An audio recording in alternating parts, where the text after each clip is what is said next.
Saksakalyan gunarnavasya Vande Guru Sri Charanaravindan.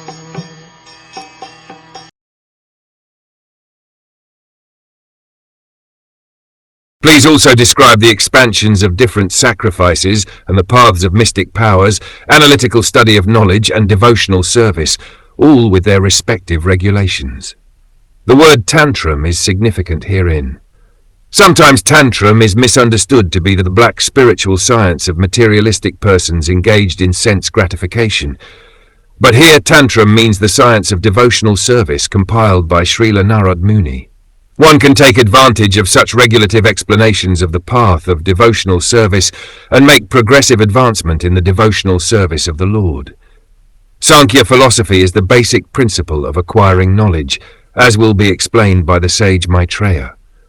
The Sankhya philosophy enunciated by Kapildev, the son of Devahuti, is the real source of knowledge about the supreme truth. Knowledge not based on the Sankhya philosophy is mental speculation and can yield no tangible profit.